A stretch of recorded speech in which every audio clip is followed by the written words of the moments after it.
Bapakmu kemana, Sel? Tanya Bu Yosep yang saat itu terlihat gugup sambil terus menutup semua gorden rumahnya. Bapak ningali Pak Markun, Bu. Pak Markun sakit parah. Ayah mengunjungi Pak Markun, Bu. Katanya Pak Markun lagi sakit parah, ucapku polos. Mendengar hal itu, Mbok Marmi yang sebelumnya duduk di sampingku, waktu itu tiba-tiba menghampiri Bu Yosep dengan langkah sedikit gemetaran, karena usianya yang memang sudah sangat tua. Sesok rasah mangkat kerja ya, Nduk. Besok tidak usah masuk kerja ya, Nak, ucap Mbok Marmi kepada Bu Yosep. Waktu itu, perasaanku sangat tidak karuan. Selain masih mengkhawatirkan keadaan ibuku, aku juga merasa aneh dengan tingkah Bu Yosep dan Mbok Marmi yang seolah tahu tentang semua yang sedang terjadi di malam itu. Namun, karena keadaanku saat itu yang juga masih gemetar ketakutan, akhirnya aku memilih diam dengan tidak bertanya apapun sambil terus memikirkan keadaan ibuku.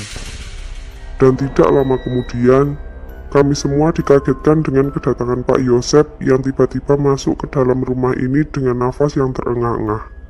Keringatnya bercucuran dan bajunya nampak kotor seperti habis bertengkar dengan seseorang.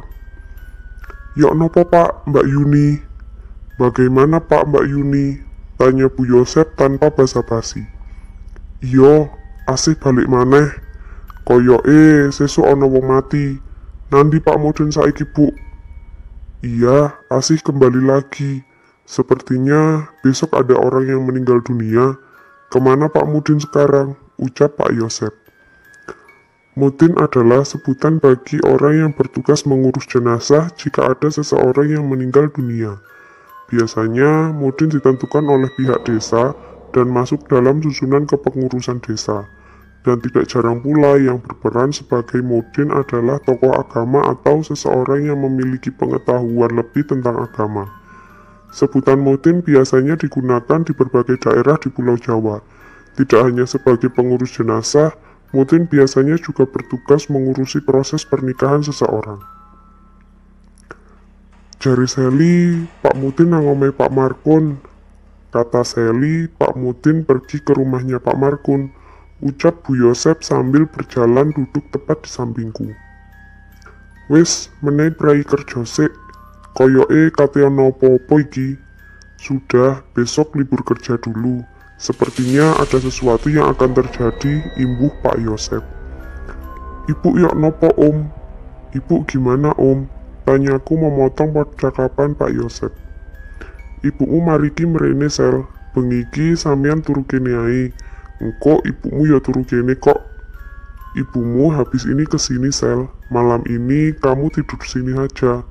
Nanti ibumu juga pasti tidur sini kok," ucap Pak Yosep sambil berjalan ke arah kalender yang menempel di dinding rumahnya.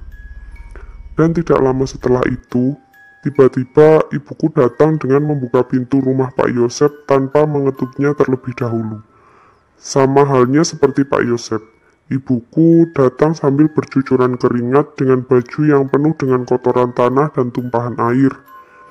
Waktu itu, ibuku langsung menghampiriku dan memelukku sambil kembali meneteskan air mata. "Ibu sehat, Bu?" tanyaku. "Iya, Nduk, sampean jan pinter." "Iya, Nak, kamu memang anak yang pintar," ucap ibuku sambil mencium dahiku dengan lembut. Saat itu, Pak Yosep yang sebelumnya terlihat membolak-balikan kalender, tiba-tiba menghampiri kami dengan raut wajah yang terlihat kebingungan. "Saiki orang malam Jumat Legi lo Yun, kok iso yo?" "Padahal sekarang bukan malam Jumat Legi lo Yun, kok bisa ya?" ucap Pak Yosep. "Yo, tapi saiki ulan suro Mas."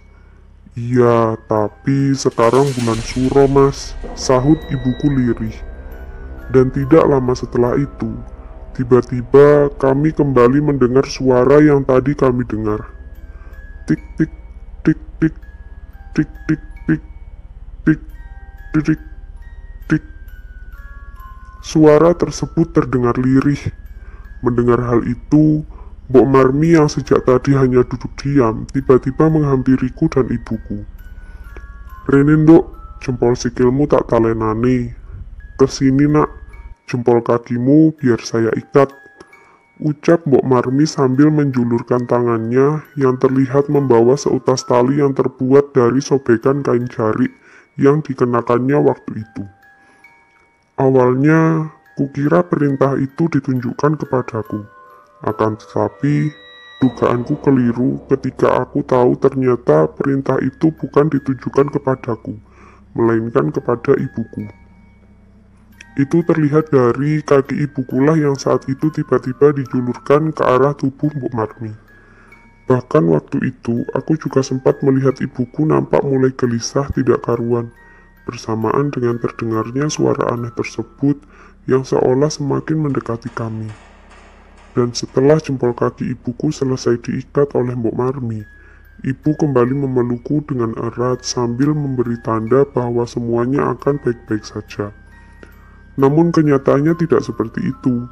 Suara tersebut malah terdengar semakin menjadi-jadi. Bahkan waktu itu kami tiba-tiba mendengar suara lompatan yang kami duga kuat itu adalah suara lompatan pocong.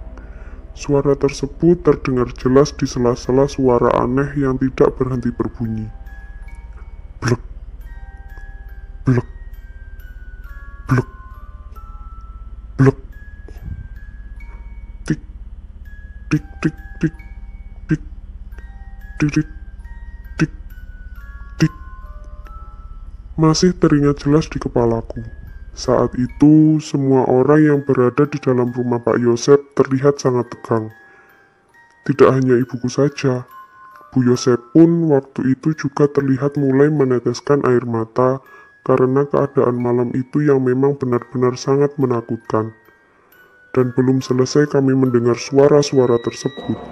Tiba-tiba saat itu kami kembali mendengar suara berisik seperti suara bara yang saling berbenturan.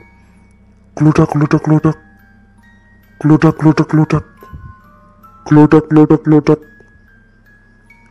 Mendengar hal itu, Mbok Marmi yang sebelumnya terlihat paling tenang di antara kami, tiba-tiba ikut terkejut seolah tidak percaya dengan apa yang dia dengar. Ya Allah, encan asih temenan. Ya Allah, memang benar-benar asih, ucap Mbok Marmi lirih. Terus yok nopo mbok? Terus bagaimana mbok? Tanya ibuku. Wis rapopo, mariki mari, ojo wedi, sing anteng. Sudah tidak apa-apa, sebentar lagi selesai. Jangan takut, yang tenang, ucap Mbok Marmi kepada kami. Nggih mak, tapi kula mikir Yuni kalih Seli. Iya bu, tapi saya mikir Yuni sama Seli, sahut Pak Yosep.